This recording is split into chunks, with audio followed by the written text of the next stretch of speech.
Welcome to the science and art of open water swimming, and welcome back to part two of my conversation with Adam O'Byrne. In part one, we followed Adam's journey from Ironman triathlon through multiple Rottnest Channel crossings and on to completing the triple crown of open water swimming. But that wasn't the end of the story. Adam then found himself drawn to colder and colder water, eventually completing an ice mile, which earned him the frosted triple crown and became an Iron Iceman. In this episode, we'll explore ice swimming, cold water adaptation, safety, preparation, and what keeps driving Adam to seek out new challenges. Please enjoy the second half of my conversation with Adam O'Byrne. We've explored your initial sort of introduction into Ironman. You transitioned across into open water swimming and marathon swimming and culminating with the Triple Crown. You've now sort of moved into ice swimming. So I'm really curious as to what's drawn you into that discipline. Yeah, so obviously with the Triple Crown, cold water exposure is really important because they are cold water swims. So it's important that you continue the training, through in Perth through winter. Within the Swan River can get down to 11, 13 degrees. Mostly it's around 15, which is a really good temp to get exposure in and still be able to swim long distances. So through the course of many winters of training in Perth, just found I really preferred the cold water than the warm water. So, and that's just again, I think it's part of my body type is I don't feel the cold generally, and probably the reason why I was very happy to move to Dunedin in New Zealand in the south. So, yeah, I just really enjoyed the cold water, which I know for many people listening probably seems quite mad, but it's something where I just feel that I thrive. So again, just leaning into that and a love of swimming. Have seen around New Zealand a lot of the swims that I did. There was a lot of wetsuits around and things, but I kind of lent into the what you call the traditional sense of swimming and swimming without wetsuits. A lot of the lakes here get very cold. There's a great swim that we do in Lake Wanaka, Ruby Island, where they recognise people that don't wear the wetsuit. The first time I did that, did it without a wetsuit, came second. Second time for the 10K without a wetsuit again, came first. And yeah, kind of just really piqued my interest in how far I could take that, and then saw this ice swimming stuff, and the harbour here can get down to, I think it's at 6 degrees at the moment, so swimming through winter became a bit of a challenge to do, and there's a couple of like-minded people in Dunedin that go down every weekend to McAndrew Bay and swim, and I guess it's building up. Like it doesn't get 6 degrees straight away. It sort of starts dropping from normally sits around probably the most it gets is 18 degrees, and then slowly as autumn comes, drops down to 15, then it's down to 12 and things. So each week you go down and just it's that gradual exposure to different things, and the body, as you know, the body adapts really well. It's that's what it's trained to do. The body, any exposure through incremental parts. That's the basis of all training, isn't it? That you can train to, I guess, withstand certain stresses on the body. So, yeah, I just really wanted to see how far I could take that. And I just knew when you get in the cold, yes, it's uncomfortable for about 2 or 3 minutes, but then my body actually gets really warm, and it adapts, and then you start getting comfortable, and away you go, sort of thing. And so yeah, just looking at opportunities to do that. I ended up doing the pool championships in Alexandra, which is where Anna's parents actually live now in retirement, so that was even better. So went there and had my first I guess exposure to the ice swimming crew, which is definitely a different bunch. Very mad, but very supportive, and quite a baptism as well, because the water was 2.2 degrees, so pretty bloody cold. And I think outside temp was about 3 degrees, so it's probably warmer outside than in the water. water. So yeah, did my first 500 meter, which was, again, the first time you jump in, you go, oh, how am I going to do this? There's strict rules about it. There's no tumble turns. You got to break the water within 5 meters. So there's a lot of safety around it. A lot of people watching. You've got to have medicals and ECGs done regularly to be able to compete. So yeah, there was a lot of, I guess, preparation to lead up to that, to be able to do, or to even compete. So yeah, it was something that was quite challenging. Yeah, so I got the 500 meter done, and again, don't allow you to do multiple swims on the day. So the next day came back and had my 1K, which was pretty damn cold. But yeah, I actually did a 1K in 15 minutes flat. So that was probably faster than what I've been doing at training, sort of in a 28-degree pool, because I'm so bloody hot. So yeah, it was no real detrimental to my pace in the end, and yeah, really enjoyed it. But then the real challenge comes after the swim, which, as you know, you get the after drop and those sort of things. So again, very strict protocols around how you warm people up, and that's almost takes as long as what the swim does. So you go off into a medical area, have a lot of slowly warm the body, and yep, you get the shakes and shivers after about 5-10 minutes as the blood returns to the organs and things, and it's really cold. So it's about getting through that natural process of the body heating up and using its own energy to do that, rather than jumping in a hot shower, which is actually worst thing to do. So it's just having hot water bottles around your kidneys and between your legs, and just warm clothes, dry clothes. You've got to have a spotter with you, so they help you actually change. So there's, don't have to worry about your dignity at all. You just got to get it done and get out of those cold bathers and things, so that you can get warm clothes back on and get heated up. And yeah, and then for it to count, I think the rule is that you can't die within 20 minutes, I think. So any sort of pastime that has a don't die clause in it to make it count is right up there for me, that's for sure. Yeah, it's another challenge that just keeps drawing me back as to what is possible, because did the Ice Mile in St. Bathans last year, which is a sort of an old open cut mine in a mining town in the middle of central Otago. It's absolutely beautiful. It's like a big coliseum of cold water swimming, and that was amazing. That was in 4.9 degrees, so that's probably exactly what you want, just under 5 degrees, and was able to do the Ice Mile, which it felt very comfortable after the experience the year before, and had done plenty of preparation. A lot of cold water, had been to where the swim was a week or two before. So yeah, it just felt really good, and recovered really quickly after that. So definitely felt like I'd prepared well.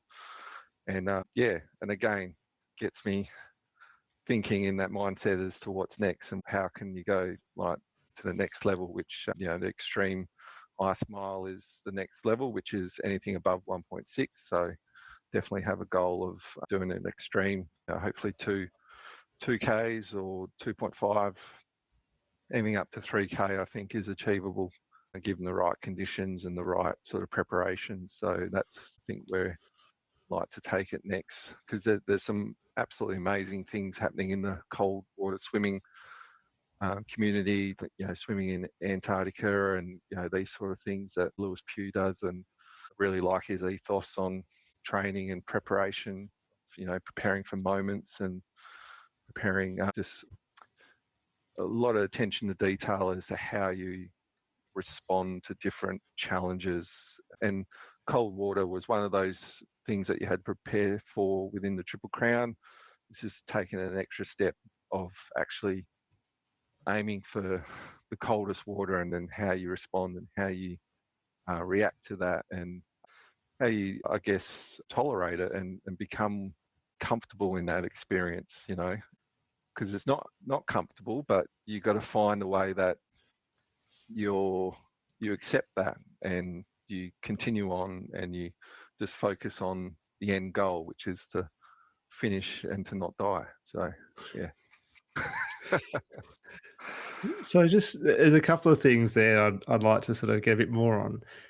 So the discomfort, the sort of the suffering, how does that compare to a 10 to 12-hour swim Yeah. with Mm, this that where you're in the water for sort of 30 minutes or so? yeah. Yeah. Good question. Yeah, so the suffering, like that, I guess with the longer stuff, it's about grinding it out. It's you get into a bit of a mind state where you're getting to the next point, which could be 30 minutes, typically with your feed sort of thing. So you just settle in for a big day. So that's about, it's just about accepting that long, accepting that you're going to be at it for a long time. I think the suffering for the ice mile is there is a different element because there is an element that it is quite extreme. So there is an element of am I going to be safe? Am I pushing myself too far? So you've got a boat right next to you when doing the lake swim, and you've got people, I guess, with poles or people ready to rip you out with your tow belt in the pool. So you're putting a lot of faith again in your support people. But yeah, it's accepting that this is only going to be for a period of time, and have I got that in me? So you draw on a lot of your past experience. Like that's every time I jump into the water and it's the cold water and you have that feeling of, oh shit, it's cold. You go, no, this is okay because I know in 2 or 3 minutes I'll have this rush of warm come over me and my body will adapt and I'll settle in and we've got this sort of thing and I can, you can just enjoy being out in nature and enjoy the cold and you just reframe it in that sort of sense. So but it's for a short period of time because physiologically you cannot survive in cold water for a period of time. Like I've mapped my heart rates and done some longer swims up to an hour within 7 or 8 degree water, and your heart rate does drop as you stay in the water, even though you're still exerting at the same what you feel like you're exerting at the same effort. So there is a natural progression of that. Does slow things down. Your decision making is impaired, and as well as your coordination and those sort of things. So you've got to really be mindful of that. So I guess it's learning those sort of cues and those limits that you have in that short period of time rather than a long 10-hour swim. You know that you've grinded out the Ks in the pool and that you just got to stick with it and go through the process. Whereas, yeah, the ice swimming is more about knowing I guess, your limits within that really short period of time of that, yes, I can do this, but yeah, let's not be silly sort of thing. Let's be sensible. You still got to recover after as well. That's the other thing. You got the after drop and those sort of things. So there's a lot of safety around ice swimming things where they will pull people out if they even have an inkling that things are going wrong and that you've made the wrong decision. There's people there to make that decision for you and pull you out. And yeah, generally don't want to be in that position because it's, yeah, it takes a lot to recover from that. Yeah. So you have touched on it briefly, but I'd really like to explore a little bit more about how the preparation differs for this ice swimming versus your longer type swims. Yeah. So the ice swimming is, I guess, more about the exposure and just the gradual exposure. It's not unlike training in that you build up to a peak, but yeah, you're not really too worried about mileage and those sort of things, even though I still do the mileage during the week in the pool. The swims on the weekend during the winter is all about just the exposure, just the set time in water, and then the ability to recover after. So yeah, most swims would be no longer for me. Someone's quite comfortable in the cold, no longer than really 45 minutes, maybe push an hour, depending on what the day's like, how much sun's around, and things like that, how I'm feeling. But generally, you just want that exposure, and you know that you can do your 1.6k. That's great. But yeah, I was just sort of trying to push and see how we went from there, sort of thing. So yeah, it is quite different. I had I guess one of the big things that gave me a bit of confidence was for English Channel was you got to do a qualifying swim under 15 degrees for 6 hours or something like that, or at 15 degrees. I ended up putting mine off for a little bit, and in April took to the harbour here on a absolute stunning day, but the water was 12 degrees or lower, so I had to do 6 hours and 12 degrees. So I did that and felt really comfortable. So kind of really piqued my interest in how long I can go in the cold water, hence why the ice swimming came along. But yeah, it's two very, very, very different preparations in the fact that, yeah, one's, yeah, you got to understand your body just can't cope too long in that cold environment, whereas you need to, for the cold water, triple crown swimming, you got to be able to tolerate within a certain range. And generally the swims, I think the coldest was in the Channel for me, which ended up being 18 degrees. So that was balmy in the end of the day uh, for, for me. So yeah, Czech Catalina was, again, that was really warm. I think that was sitting around 20 degrees, but had patches of cold, which happens when you get close to the coast. But and then yeah, Manhattan was quite warm swim as well for me. So yeah, definitely well prepared in that sense, and never felt that cold was an issue for any of those swims, which definitely the ice swimming sort of helped in that sense. And so you now can say you've got a frosted Triple Crown and the Iron Iceman. What does that mean to you? It means I can let my wife know that each time, because she just absolutely laughs. That doesn't believe that they're actually things, but honestly, it's yeah. To me, it's just yeah. I just do things because I just love doing it, love challenging myself. I only found out that there were things when yeah, just looking at different achievements online and that, and it's quite funny that I came across those two things. So yeah, I think I do it more just to get a rise out of my wife, Anna. So, but yeah,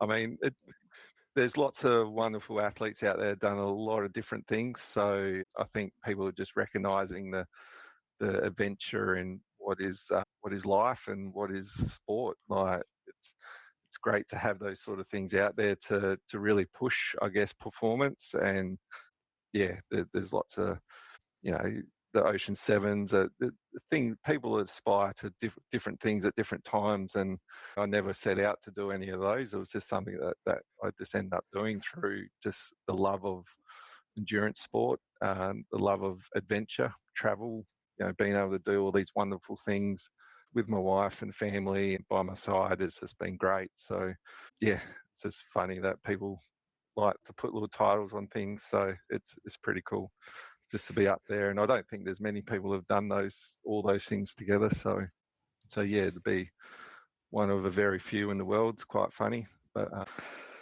yeah, never set out to do anything like that.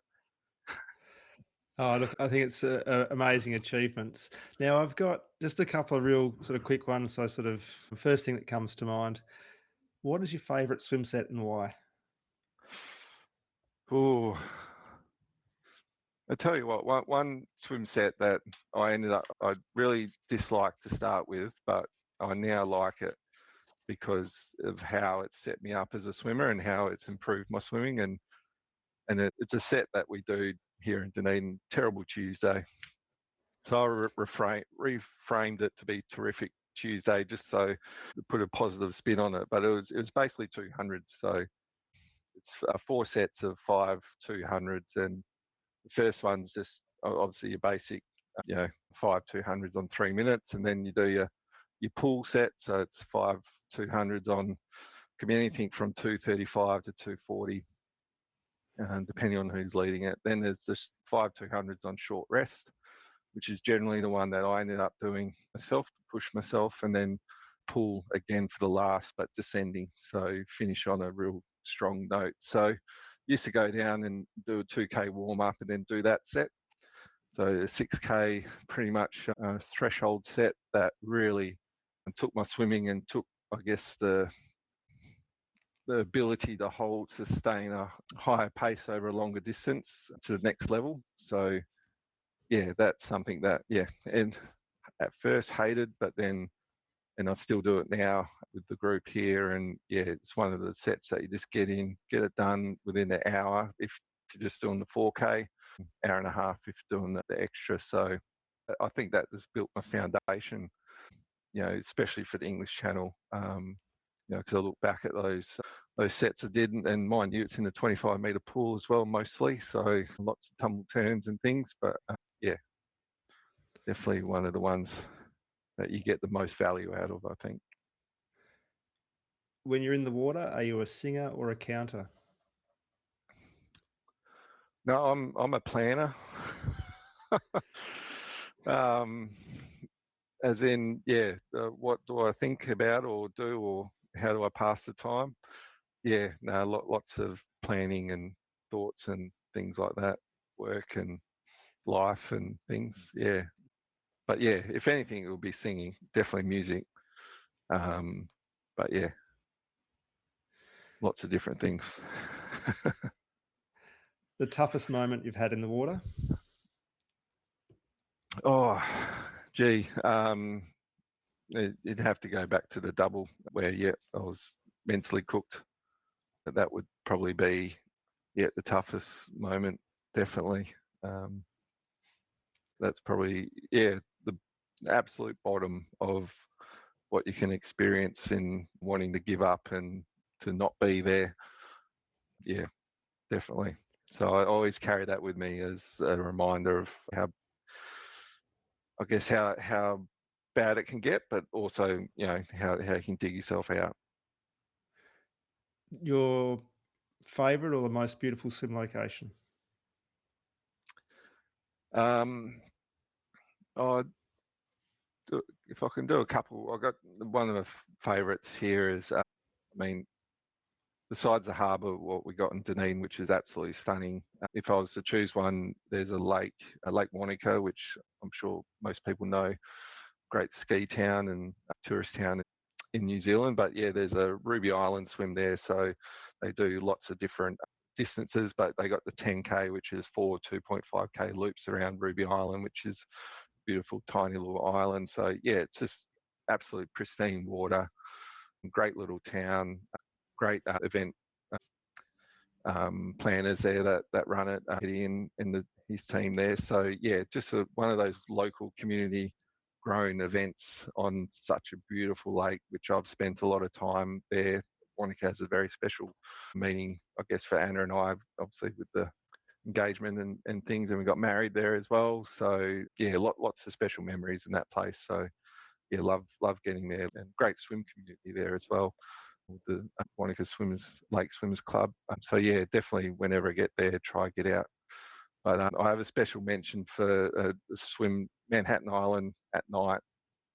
Absolutely amazing. Definitely, you would not ever think that you would swim around that place at night. But yeah, to have done that, definitely one of the different nights out in New York I had. Not like back in the day, that's for sure. But yeah, that was a special one.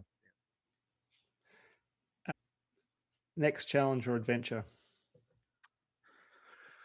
Yeah, so just getting my swimming mojo back, which is really good. I had a bit of a injury that sort of made me question why I keep doing it. Just one of those things. It was overuse injury that, yeah, just couldn't really shake with my elbow, and so yeah, I had to really break it down. Had to rest, give myself time, stop putting so much pressure on myself, and rebuild my stroke. And now to a point now that I'm starting to get fit again and starting to feel like I'm really enjoying the swimming again. So yeah, I've set my sight. I'd always wanted to do a 24-hour swim somewhere, challenge like the swim. I've seen Anna run more than 24 hours in the mountains of Chamonix and France and things.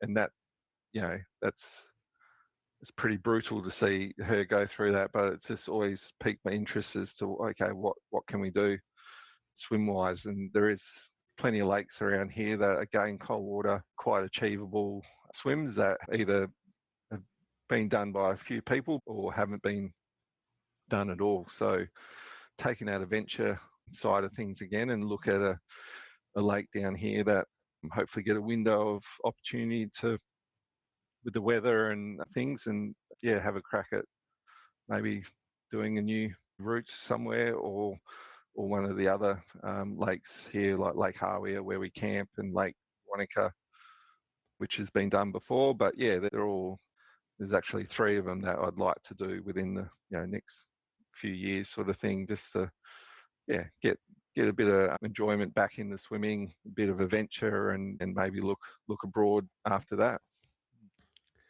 And finally, is there anything that we didn't cover that you'd like to share? Um, I guess the biggest thing for my journey and what I've been able to achieve, I've been able to do that with a very supportive wife and very supportive family, and tried to involve family as much as possible with the journey, which has been great. It's provided many beautiful memories. You know, one that jumped out is having family run along the harbour in Manhattan as we were coming in. Brother and sister sort of thing. It must have been like 5 o'clock in the morning in New York, sort of thing, and having that done the Triple Crown and celebrating that with my dad and Anna and my brother and sister was amazing. So I guess that's the biggest thing. When you involve your family and your friends into these sort of adventures, it never feels like anything that you can't achieve. You always feel so supported. So I'd love to thank everyone that's been a part of that for me.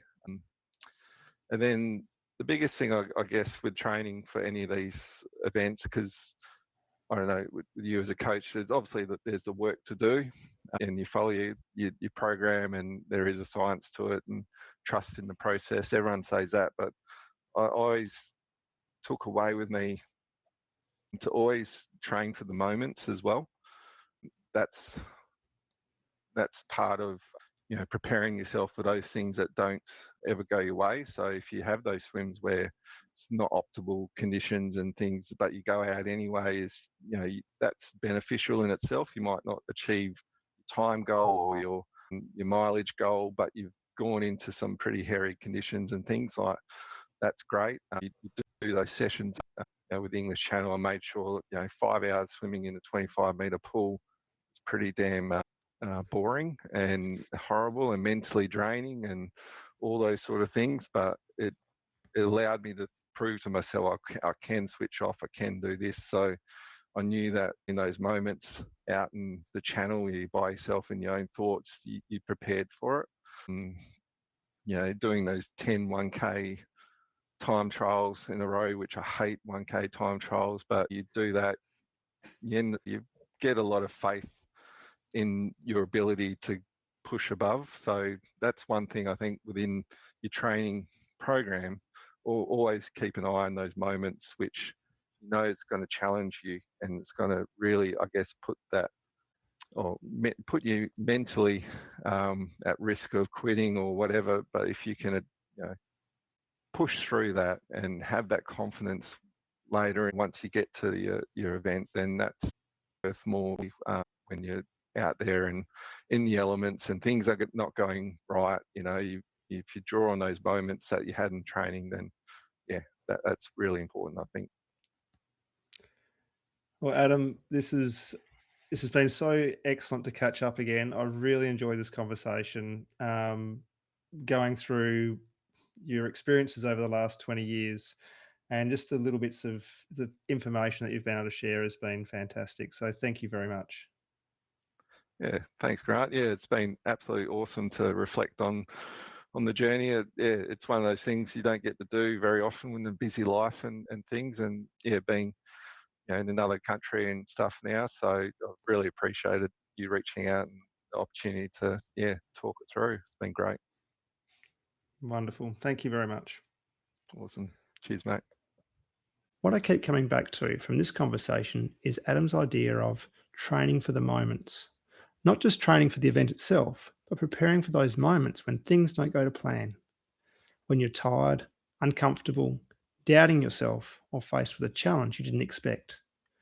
Across Ironman, Rottnest Crossings, the Triple Crown, and ultimately an ice mile, that's really the thread that runs through Adam's journey. Consistent preparation, trust in the process, and the confidence that comes from having done the work. Adam, thanks for sharing your story and reflections with us. If you've enjoyed this episode, please take a moment to follow the podcast, leave a rating or review, and share it with a friend, training partner, or fellow open water swimmer. Thanks for listening to the science and art of open water swimming. And as always, I'll see you in the water.